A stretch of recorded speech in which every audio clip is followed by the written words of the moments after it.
현재 세계금융의 판도를 바꿀 만한 움직임이 포착됐습니다. 바로 JP모건 같은 거대 은행이 암호화폐 거래 서비스에 뛰어들 채비를 하고 있다는 소식인데요. 이 JP모건의 움직임 뒤에는 과연 어떤 힘이 작용을 하고 있을까요? 그리고 이런 흐름 속에서 우리는 무엇을 느끼고 대비를 해야 될까요? 한때 JP모건의 CEO 제이미 다이먼은 비트코인을 두고 속임수다, 쓸모없다라면서 그야말로 혹평을 쏟아낸 바가 있습니다. 이 직원이 비트코인 거래를 하면은 바로 해고하겠다라고도 했었죠. 근데 지금은 어떻습니까? 바로 그랬던 JP모건이 이 기관 고객을 상대로 비트코인 같은 암호화폐를 직접 매매해주는 그런 서비스를 현재 검토하고 있다고 해요. 이쯤에서 우리는 모두 같은 의문이 떠오를 겁니다. 아니 대체 무슨 바람이 불었길래 저 거대한 미국의 코드 높은 은행이 이 태도를 바꾸게 된 걸까? 이 질문에 대한 답을 찾으려면은 이 표면적인 뉴스를 넘어서 현재 세계가 어떻게 돌아가고 있는지 여기서부터 짚어보셔야 됩니다. 올해 금융시장을 둘러싼 그림을 한번 그려볼까요? 이 금리는 내려갔고요. 돈줄은 다시 풀리고 있는 상황입니다. 그리고 이 돈줄은 앞으로도 계속 풀리게 될 거예요. 미국 중앙은행이 지난해까지 급격한 금리 인상을 했었고 2025년 올해에는 서너 차례 금리를 낮췄습니다. 시중에 돈이 돌기 시작하니까 주식시장도 화랑을 보였고요. 특히나 암호화폐 시장에는 오랜만에 훈풍이 불었습니다. 바로 이런 배경에서 미국 월가의 큰손들이 암호화폐를 다시 보게 된 거죠. 하지만 돈이 풀렸다고 해서 은행들이 바로 뛰어들 순 없었죠. 관건은 규제였습니다. 그런데 공교롭게도 올해 미국에는 정권 교체가 있었죠. 이 새로운 행정부가 들어서면서 놀랍게도 빠른 속도로 암호화폐의 우호적인 정책 변화들이 일어났었고, 예를 들어 볼까요? 미국 의회는 올해 스테이블코인에 대한 연방법을 통과시켰습니다. 덕분에 민간에서 달러 토큰을 발행하고 활용하는데 명확한 길이 열렸다라는 거고, 그리고 과거 정부가 제기했었던 이 코인베이스랑 바이낸스에 대한 소송도 취임 직후에 전부 다 취하가 됐다라는 거. 이 심지어 은행들이 암호화폐 서비스를 할 수 있도록 규정을 완화하는 조치까지도 나왔습니다. 이런 일련의 변화에 대해서 어떤 업계 관계자는 이런 말을 했어요. 이번 한 해는 암호화폐 업계에 좋은 일 투성이었다고요. 이렇게 정책의 빗장이 풀리니까 은행의 생각도 달라지게 된 겁니다. 이 JP모건은 눈치가 상당히 빠른 조직입니다. 표면적으로 봤을 때 수요를 보고 판단하겠다, 이렇게 조심스럽게 말을 하겠지만 그 내부에서는 이미 여러 가지 계산이 끝났을 거예요. 이 시장에 진짜 수요가 있는지, 위험은 통제할 수 있는지, 규제가 허용해주는지, 이런 퍼즐 조각들이 전부 다 맞춰지다 보니까 드디어 JP모건이 행동에 나서게 된 겁니다. 구독자분들도 느끼시겠지만 올해 분위기가 심상치 않았습니다. 이 미국 월가의 자금이 비트코인에 대거 들어왔죠. 2024년에 처음으로 비트코인 ETF가 나왔고요.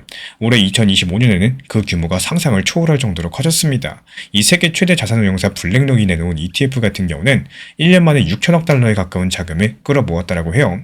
비트코인 가격은 어떻게 됐을까요? 불과 2달 전에 10월 초에 개당 12만 6천 달러, 우리 돈으로 1억 5천만 원이 넘는 사상 최고가를 찍었습니다. 물론 그 뒤로는 단기적인 조정이 와서 지금은 9만 달러 선까지 내려와 있지만요. 여기서 중요한 거는 가격보다 구조입니다. 과거 같았으면 가격이 폭락할 만한 조정폭인데도 이 시장은 비교적 차분합니다. 왜냐하면 예전처럼 개인들의 공포에 휘둘리는 장이 아니라 이 기관들이 받쳐주고 있는 시장이기 때문이겠죠. 은행들이 왜 암호화폐에 뛰어드나, 앞서 던진 이런 질문에 대한 정답이 슬슬 보이기 시작을 합니다. 이 돈이 되니까 뛰어들겠죠. 조금 더 정확히 말씀을 드리자면은 돈이 몰리고 있으니까 뛰어드는 겁니다. JP모건 입장에서 생각해볼까요? 고객들이 비트코인 ETF도 투자하고 다른 은행은 내년부터 비트코인 직접 거래 서비스를 시작한다라고 하는데 가만히 앉아있을 수가 없었던 겁니다. 이 수수료 수익이 눈앞에 있는데 그걸 경쟁사한테 뺏길 이유가 전혀 없겠죠. 게다가 올해는 OCC, 이 통화감독청에서 은행이 암호화폐 중개 역할을 할 수 있다는 이런 지침까지도 내줬습니다. 이제 합법적으로 수수료 장사를 할 길이 열렸는데 JP모건은 원래도 블록체인 기술에는 관심이 많았었어요. 이 자체 JPM 코인이라고 다들 아실 겁니다. 달러 토큰을 만들어서 기관들끼리 돈을 주고받는 실험도 이미 시작을 했죠. 심지어 이번 달 같은 경우는 갤럭시 디지털이라는 회사의 단기 채권 발행 결제를 솔라나 블록체인 위에서 처리하는 데도 관여를 했습니다. 즉 기술적인 준비는 전부 다 해놓고 있었다라는 거고, 여기서 남은 문제는 리스크랑 수요였었는데 규제가 풀리면서 리스크는 잡혔고요. ETF 열풍을 보니까 수요도 충분했습니다. 이 퍼즐의 마지막 조각이 맞자마자 JP모건은 바로 행동에 나섰다라는 거예요. 여기서 우리는 이 상황을 한층 큰 맥락에서 볼 필요가 있겠습니다. 이 JP모건 한 회사의 영업 전략이라고 하기에는 전 세계 금융지형이 바뀌는 움직임이다 보니까 실제로 JP모건만 이런 게 아니겠죠. 영국의 스탠다드 차타드 은행은 올해 초부터 영국에서 기관 대상 비트코인, 이더리움 거래 서비스를 시작했습니다. 그리고 유럽의 최대 은행 중의 하나인 이탈리아 안테사 산파울로는요, 아예 자기 자금으로 비트코인 매수를 했습니다. 먼저 판을 벌인 거죠.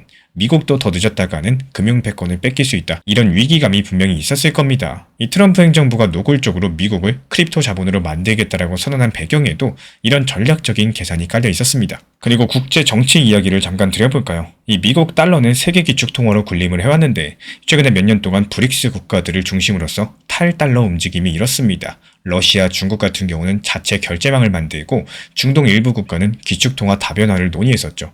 여기에 우크라이나 전쟁, 그리고 이스라엘, 팔레스타인 사태까지도 여러 가지 지정학적인 불안까지도 겹치게 되면서 글로벌 자본은 미국 주도의 전통 금융망에 의문을 품기 시작을 했습니다. 이런 틈새에서 비트코인과 탈중앙화 자산이 혹시 새로운 가치 저장 수단이 될 수 있을까? 이렇게 주목을 받게 된 거죠. 금값이 올해 사상 최고로 뛴 것도 같은 맥락입니다. 즉 전통 안전자산인 금과 함께 디지털 금이라고 불리는 비트코인에도 눈길이 갔다라는 거고, 이런 큰 그림을 이해하시면은 JP모건의 행보가 단순한 영업 확대 그 이상으로 다가오게 될 겁니다. 국제금융의 설계도가 개정되고 있다는 거. 이 기존 설계도에는 암호화폐가 없었어요. 은행 중심이었고 국가 통화 중심이었죠. 근데 그 설계도를 슬며시 바꿔야 될 상황이 왔다라는 겁니다. 은행들이 암호화폐를 취급한다라는 건요, 이제 이런 새로운 자산군을 아예 제도권 도면에 포함시키겠다는 뜻과 다름이 없습니다. 그러면 이제 XRP 이야기를 해볼까요? XRP 리플 투자자분들은 매번 뉴스 볼 때 고민이실 겁니다. 이건 XRP랑 무슨 상관이냐 이러고요. 이번에는 뻔한 소송 얘기가 아닙니다. 오히려 이번 이슈야말로 리플 XRP 같은 디지털 자산에는 근본적으로 중요한 전기입니다. 그 이유는 간단해요. 은행들이 암호화폐 세상으로 들어온다. 이 말인즉슨 그동안 암호화폐 업계가 꿈꾸던 전통 금융과의 연결고리가 본격적으로 현실화됐다는 뜻이겠죠. XRP는 태생부터 은행 간의 국제 송금을 효율화하겠다, 이런 목표를 가지고 나왔습니다. 이 실제로 리플사는요, 전 세계 수백 개 금융기관과 제휴를 맺어가지고 리플넷이라는 이 통신망을 통해서 송금 메시지를 주고받고요. 또 필요하면 XRP로서 유동성을 공급해주는 서비스를 해왔습니다. 하지만 지난 몇 년간 어땠나요? 이 규제 불확실성 때문에 미국의 대형은행들은 참여하지도 않았었죠. 대신에 아시아라거나 이 중동의 중소금융사들 위주였습니다. 근데 이제는 상황이 바뀌었다라는 거. 이 JP모건 같은 미국 1등 은행이 뛰어들면은 게임의 법칙이 바뀌게 됩니다. JP모건은 아마도 자체 코인 JPM 코인으로서 폐쇄망 결제를 하려고 하겠지만요. 이 글로벌하게 은행들끼리 서로 다른 코인을 일일이 호환하기란 정말로 쉽지가 않은 일입니다. 이 결국에 공통의 네트워크가 필요해진다는 거고, 마치 인터넷 초창기에 각 회사들마다 자체 인프라넷을 구축했었지만 이 결국에 다 TCP/IP 표준망으로 통합된 것처럼 말이죠. 이 비율을 금융에 대입해볼까요? 리플 XRP가 깔아온 국제결제 표준 인프라가 빛을 보게 될 가능성이 있다라는 거. 이 리플 레저 같은 경우는 기존 금융의 ISO 20022 표준을 수용할 수 있게 설계가 됐고요. 실제 리플렛 이용 기관들은 이런 새로운 국제 표준 메시지 방식을 쓰고 있어요. 이것은 은행 입장에서는 상당히 매력적인 요소입니다. 이유가 뭐냐?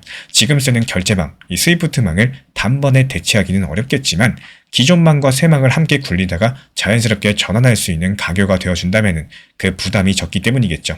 XRP가 바로 그 가교 역할을 자신있게 주장해온 플레이어입니다. 그리고 현실 자산의 토큰화, 즉 RWA 부분에서도 리플레저는 두각을 나타내기 시작을 했습니다. 이 미국 국채, 부동산 지분, 상업어음 같은 이런 실물 자산을 블록체인에 올려가지고 토큰으로 거래하는 움직임이 리플레저에서 올해 폭발적으로 늘어났어요. 아직까지 금액 자체는 4억 달러 수준으로 작지만요, 이 성장 속도가 가파릅니다. 이게 무슨 의미냐? 은행들이 다룰 미래의 암호화폐는 비트코인만 있는 게 아니라는 거. 주식과 채권, 부동산, 이 토큰 형태로 거래될 수 있는 날이 멀지 않았다라는 겁니다.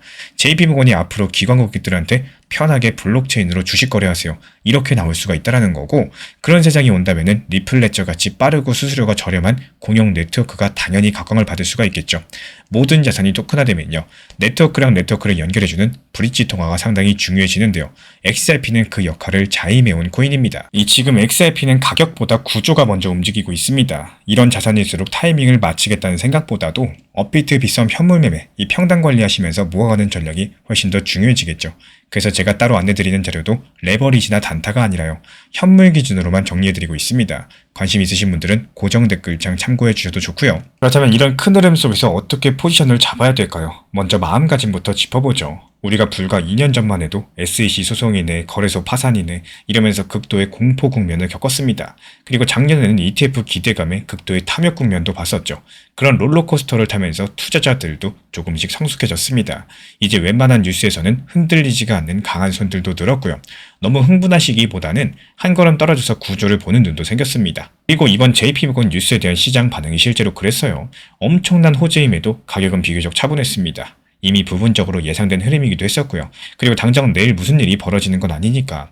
이 대신에 시장은 이런 뉴스를 추가적인 안전성과 유동성의 유입으로서 해석을 하고 있습니다. 여기에 대한 신뢰감을 높이는 쪽으로 현재 반응을 해주고 있고요. 저는 개인적으로 지금 시장이 공포랑 탐욕 사이의 균형점에 가까워졌다고 보고 있어요. 극단적인 공포도 또 극단적인 탐욕도 이도 저도 아닌 상황에서 시장 투자자들은 다음 스텝을 고민하고 있다는 거. 이럴 때일수록 중요한 거는 원칙을 지키는 투자 전략이겠죠. 현금 비중은 충분히 확보해서 혹시 모를 조정에 대비하고 유망한 자산이 조정받을 때 분할 매수로 모아가고 또 반대로 너무 급등하면은 분할 매도도 주저하지 않는 겁니다. 이 JP모건 뉴스가 나왔다라고 해서 이제 은행 다 들어오니까 무조건 상승만 남았다. 이렇게 단정하는 거는 경계하셔야겠죠. 다만 분명해진 건 있습니다. 이제 암호화폐는 거스를 수 없는 흐름이 되었다는 사실. 미국 월가의 자본들, 기관의 자금이 들어오면요. 이 시장은 더욱더 성숙해지겠지만 또 한편으로는 변동성 관리도 철저히 하게 됩니다. 이전처럼 1년 만에 10배 뛰고 반토막 나고 이런 일은 점점 더 줄어들 가능성이 높다라는 거고 그 대신에 서서히 하지만 더 거대하게 성장하는 시장이 될 수가 있다는 거. 그런 시장에서는 이 남들이 두려워할 때 묵묵하게 구조를 믿고 지켜본 사람 또 과열됐을 때 차분하게 위험 관리를 한 사람들이 긴 호흡으로서 승리할 확률이 높겠죠. 때문에 이번 영상에서 강조드리고 싶은 메시지는요. 이 결국에 게임의 판을 짜는 거는 보이지 않는 큰손들이다라는 거. 지금 그 큰손들이 암호화폐 판에 본격적으로 발을 들이고 있습니다. JP모건이라는 이름 뒤에 서 있는 것은 다름이 아니라 국제금융의 권력입니다. 그 판의 재편이 시작됐다는 의미에서 오늘 영상 통해서 이렇게 이야기를 드린 거고 이 거대한 구조 변화를 이해하고 계신 분들이라면은 이 단기적인 가격 등락에 일희일비하시기보다도요. 지금 세상이 돌아가는 이런 큰 틀을 읽고 또 한 발 앞서서 대비하실 수 있을 겁니다. 이 지금 세상은 바야흐로 변곡점에 서 있습니다. 겉으로 잠잠해 보여도 그 안에서는 이미 큰 설계도가 그려지고 있다는 거. 이런 구조를 이해하는 게 투자의 첫걸음이겠죠. 철학자 쇼펜하우어는 모든 거대한 진실이 거치는 세 가지 단계를 이야기했습니다. 먼저 첫 번째로 조롱당한다. 그리고 두 번째로 격렬한 반대에 부딪힌다. 세 번째가 마침내 자명한 진실로 인정받는다. 이 사기라고 비웃던 JP모건이 비트코인을 팔기 시작한 오늘 이 시점, 우리는 암호화폐가 조롱과 억압의 시간을 넘어서 마침내 자명한 금융의 표준으로서 인정받게 되는 역사적인 순간을 목격하고 있습니다. 우리 구독자분들이 쥐고 있는 XRP 마찬가지겠죠. 긴 시간 동안 조롱받고 또 반대에 부딪혔었지만 거대한 금융 권력의 이동은 결국에 그 가치를 증명하는 방향으로서 흐르고 있습니다. 가장 큰 파도는 소리 없이 다가옵니다. 당장의 가격에 일희일비하기보다도 이 거대한 진실 단계를 믿고 묵묵히 기다리십시오. 이 세상이 우리 구독자분들의 인내를 인정하는 그날까지 저도 흔들림 없이 함께 하도록 하겠습니다. 이 시장이 오르고 내리는 것은 당연한 흐름이고요. 부정적인 말이 많아질수록 오히려 저점에 가까워지고 있다는 신호일 가능성이 크다라는 점입니다. 시장이 상승만 하고 떨어지지 않는다면 그게 오히려 비정상이죠. 오르고 내리는 것은 시장의 순리인 거고 특히 리플처럼 변동성이 큰 자산일수록 이런 흐름들은 더 분명하게 나타납니다. 그런데 시장이 조금만 흔들리면 왜 또 떨어지나 리또석 아닌가 이제 코인 시장 끝났다 이런 말들이 쏟아지기 시작하죠. 아이러니하게도 이런 말들이 많아질수록 그 시장은 바닥에 가까워지고 있다는 신호인 경우가 정말 많습니다. 이 투자 시장은 냉정합니다. 모두가 수익을 볼 수 있는 구조도 아니고 모두가 부자가 될 수 있는 구조는 더더욱 아니에요. 그래서 대부분의 분들께서 가장 불안한 구간에서 포기하시고요. 가장 확신이 생길 때 다시 따라 들어오게 됩니다. 800원이던 리플이 4,900원까지 올랐다라면은 이런 과정에서 2,000원대 후반, 3,000원대까지 조정을 받는 거는 너무나 자연스러운 일이겠죠. 이걸 실패나 배신처럼 받아들이는 순간 이 시장은 나를 흔들기 시작을 합니다. 그리고 여기서 중요한 거는 이런 구간들을 부정적으로만 보면서 힘들어할 게 아니라 지금 시장이 어느 흐름에 와 있는지를 조용히 바라보는 태도가 중요해요.